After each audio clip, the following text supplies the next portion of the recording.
Launch సంస్థ సభ్యులు అరవింద్ గారు, అదేవిధంగా పేర్ని అశోక్ గారు, సోదరులు ఆసనాల్ శ్రీనివాస్ గారు, డిజైనర్ అశోక్ గారు, అదేవిధంగా రఘువీర్ గారు, పెద్దలు రామ్మూర్తి గారు, అనేక మంది విద్యార్థి నాయకులు కూడా పాల్గొని తమ నిరసనను, తమ ఆవేదనాన్ని, ఆందోళనను కూడా వ్యక్తపరచడం జరిగింది. నేను ఒక వరంగల్ బిడ్డగా కాకతీయ చరిత్ర తెలిసినటువంటి ఒక వ్యక్తిగా,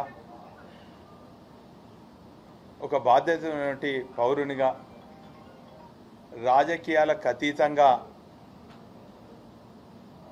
మరి కార్యక్రమంలో పాల్గొని ఒక బాధ్యత ఉన్న పౌరునిగా నా నిరసనను కూడా తెలియజేయడానికి ఈ కార్యక్రమంలో పాల్గొనడం జరిగింది.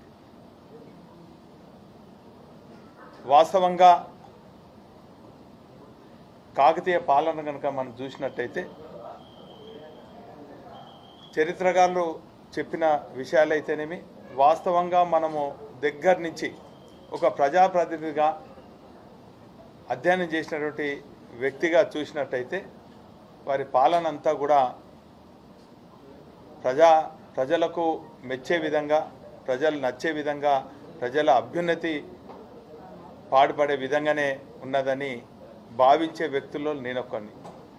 ముఖ్యంగా వారి పాలన అంతా కూడా 3 టీలపై ఆధారపడి ఉన్నది. ఎక్కడ కాకతీయుల పాలన చూసినా కూడా వారి పాలనలో ఆ ప్రాంతంలో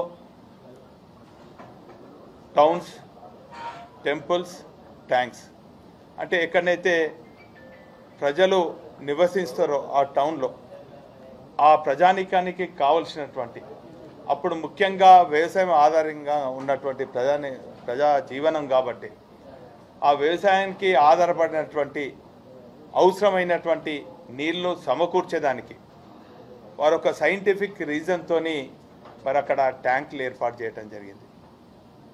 ఆ తదుపరి ఒక మానవ జాతి అంతా కూడా, ప్రజానీకం అంతా కూడా ఒక క్రమశిక్షణతోని తమ జీవనం సాగించాలని చెప్పి ఇంతకుముందే ప్రొఫెసర్ విజయబాబా గారు చెప్పడం జరిగింది. గుళ్ళ నిర్మాణం అంటే మూఢనమ్మకం కాదు, ఒక గాఢ నమ్మకం. ఒక మనిషి జీవితంలో మంచి చెడు తెలుసుకొని తన జీవన ప్రయాణం సక్రమంగా జరగాలంటే ఒక ఆధ్యాత్మిక కేంద్రంగా మరి గుళ్ళు అయితేనేమి, మసీదులు అయితేమి, మందిరాలు అయితేనే ఉంటాయి. కాబట్టి ఆ రోజులలో వాళ్ళు నమ్ముకున్నటువంటి అనేక శివాలయాలను కూడా నిర్మాణం చేపట్టడం జరిగింది. అంటే వాళ్ళు చెప్పాలంటే ప్రజలకు ఉపయోగపడే పాలన చేసింది తప్ప ప్రజలను నయవంచన చేసో, హింసించో, రకరకాలుగా వేధించో మాత్రం చేయలే అని చెప్పి చరిత్రకారులు మరి చెప్పడం జరిగింది. అందులో భాగంగా చూసినట్టయితే వేలాది గొలుసుకట్టు చెరువులన్నీ కూడా పునర్నిర్మాణం జరిగింది. అదే సందర్భంలో 60 ఏళ్ల తెలంగాణ ప్రజల కళను నిజం చేసే సందర్భంలో ఆనాటి ఉద్యమ నేత, టీఆర్ఎస్ పార్టీ వ్యవస్థాపక సభ్యులు, తెలంగాణ తొలి ముఖ్యమంత్రి, తెలంగాణ ఉద్యమం జరుగుతున్నప్పుడే తెలంగాణ ఖచ్చితంగా సాధిస్తాం, సాధించినటువంటి తెలంగాణ ఇక్కడ ఉన్నటువంటి వనరులు, ఇక్కడ ఉన్నటువంటి గొప్ప చరిత్ర, ఇక్కడ ఉన్నటువంటి ప్రజల అవసరాలను తెలంగాణ రాష్ట్రం రాగానే దాన్ని ఏ తీరుగా ప్రపంచానికి తెలియజేయాలి, ఈ గొప్ప చరిత్రను, ఈ గొప్ప సంపదను, ఈ తెలంగాణ చరిత్ర అంతా కూడా దేశానికి తెలియజేయాలి, ప్రపంచానికి తెలియజేయాలనే ఉద్దేశంతోనే వారు మేధోమథనం చేస్తూ అనేక మంది కవులను, కళాకారులను, శిల్పులను వారితో చర్చించి ప్రత్యేకించి ప్రొఫెసర్ జయశంకర్ లాంటి మేధావులతోని తెలంగాణ రాకముందే మరి రాష్ట్రం ఏర్పడితే అధికారిక లోగో అయింది. ఈ ప్రాంతం అంతా కూడా అత్యధిక శాతం కాకతీయుల పాలన ఉన్నది. మరి గొలుసుకట్టు చెరువులన్నీ కూడా ఏ తీరుగా పునర్నిర్మాణం చేయాలని చెప్పి తపనతోని మరి మిషన్ కాకతీయ అని చెప్పి కాకతీయులు వాడినటువంటి తోరణాలు, ఈ 4 తోరణాలు ఏదో స్వాగత తోరణమో విజయ తోరణమో సరే ఇవన్నీ కూడా వాటితో పాటు అనేక అంశాలను కూడా ఆ తోరణాలలో వారు ఇమిడి ఉన్నటువంటి సత్యాన్ని చరిత్రకారులు చెప్పడం జరిగింది. ఉదాహరణకు ఈ తోరణాల మీద ఉన్నటువంటి అంశాన్ని కనుక చూసినట్టయితే ప్రకృతిలో ఉన్నటువంటి పక్షులకు అన్నిటి కూడా రారాజు అయినటువంటి హంసకు ఒక గొప్ప గుణం ఉంటుందని కూడా మనం చెప్పుకోవడం జరుగుతుంది.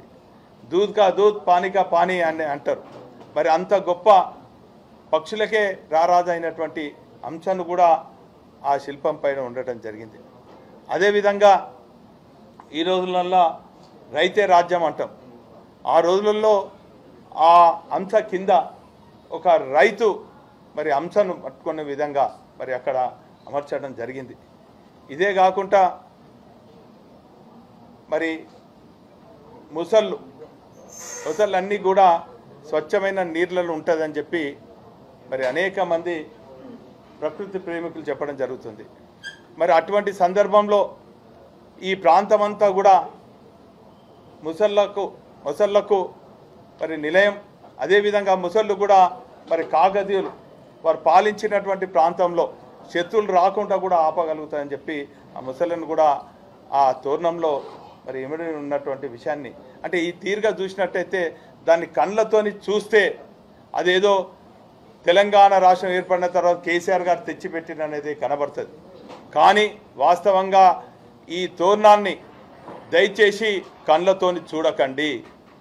పాలకులకు విజ్ఞప్తి, కాంగ్రెస్ నాయకులకు విజ్ఞప్తి, ఈ తోరణాన్ని కానీ కాకతీయ తోరణం కానీ చార్మినార్ని కానీ ఈ 2 అధికార లోగోలను కళ్ళతో చూడకండి, మనసు పెట్టి చూడండి. చరిత్రకారులతోని మీకు చరిత్ర తెలియకుంటే తెలియని విషయాలు చరిత్రకారులతో తెలుసుకోండి. ఈ ప్రాంతం అంతా కూడా పర్యటించండి. ఈ ప్రాంతంలో కాకతీయుల పాలన గురించి తెలుసుకోండి. ఇక్కడ ప్రజల అభిప్రాయాలు తెలుసుకోండి.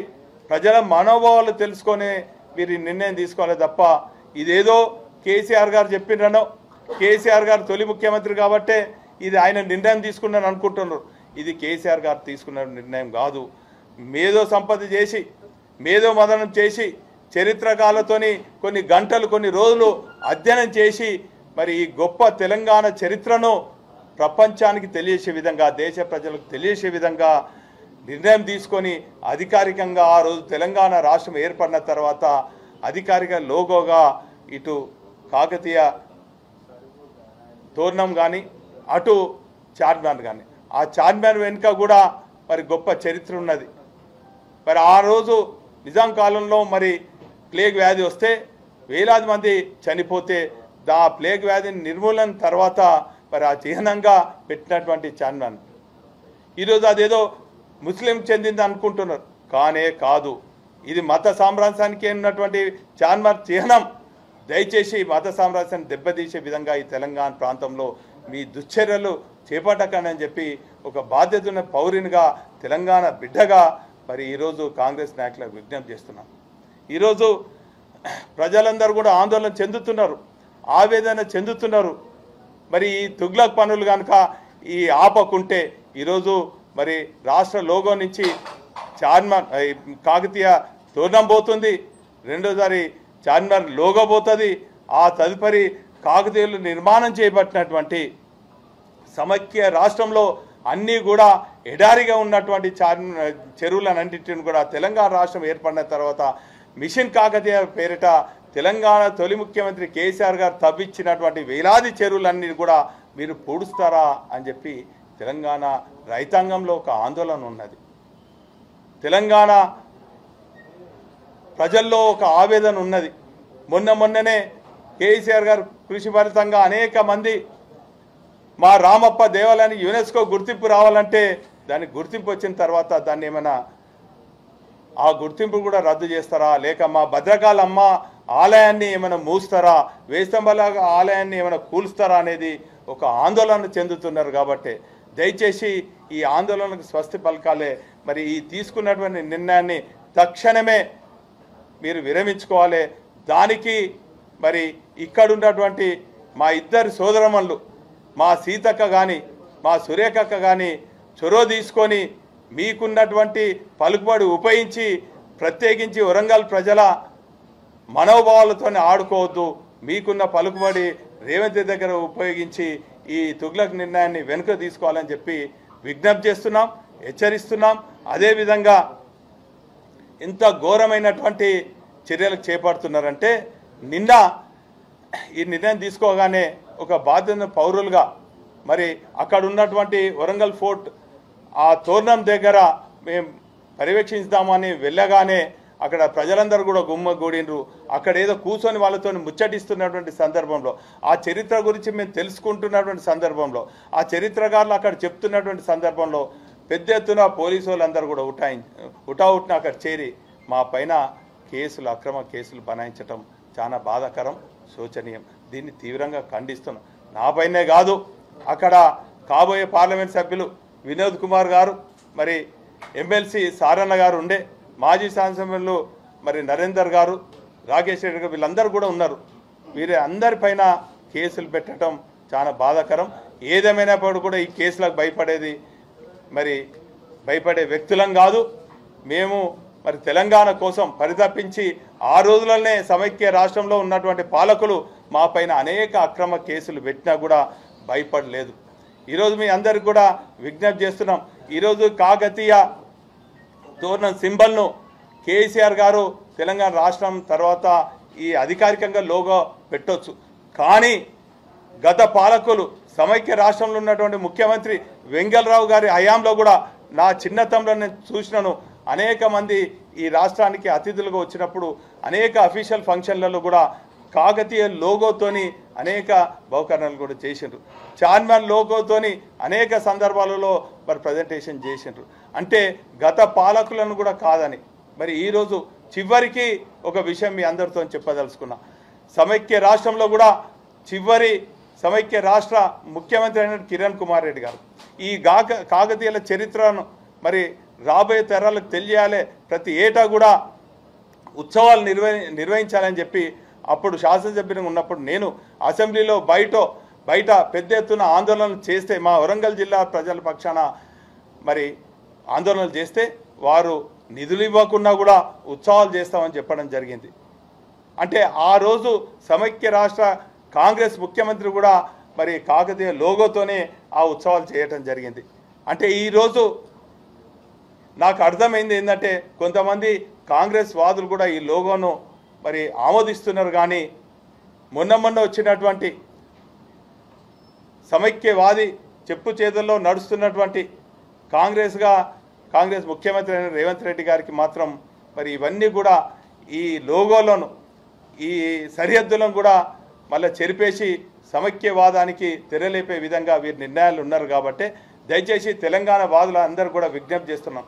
తెలంగాణ ఉద్యమం కూడా మరి ఈ జిల్లా కేంద్రం నుంచి నగరం నుంచే మరి ప్రారంభమైంది. కాబట్టి మరి తెలంగాణ ఉద్యమం మరొక్కసారి మరి ఈ లోగోలోను మరి తీసేసే నిర్ణయాన్ని విరమించుకునే వరకు కూడా దశల వారీగా ఆందోళన చేయాలి.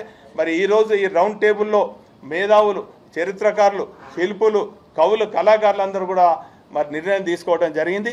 దశల వారీగా ఆందోళన చేయాలన్నారు.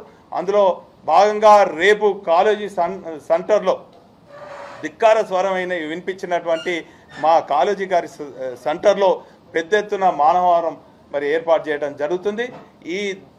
ఒకవేళ రేపు ఈ నిర్ణయం కనుక విరమించుకోకుంటే ఖచ్చితంగా ఈ నిర్ణయాన్ని ప్రజా వ్యతిరేక నిర్ణయంగా మేము భావిస్తున్నాం. తెలంగాణ వాదులందరూ కూడా ప్రత్యేక పార్టీలకు అతీతంగా, సంఘాలకు అతీతంగా, కులాలకు అతీతంగా మరి అందరూ కూడా దశల వారీగా ఉద్యమం పెద్ద ఎత్తున చేపడతాం. ఈ నిర్ణయాన్ని విరమించుకునే వరకు మేము ఆందోళన చేపడతామని కూడా ఈ సందర్భంగా తెలియజేసుకుంటూ మరి ఈ రౌండ్ టేబుల్ సమావేశంలో మరి నిర్ణయం తీసుకున్నటువంటి మేధావులకు, చరిత్రకారులకు, కవులకు, కళాకారులకు, విద్యార్థులకు అందరికీ కూడా పేరున కృతజ్ఞ ధన్యవాదాలు. ఖచ్చితంగా ప్రజల ఆలోచన విధానం మేరకు మేము ఉద్యమిస్తామని కూడా ఈ సందర్భంగా తెలియజేసుకుంటూ సెలవు తీసుకుంటాం. Thank you.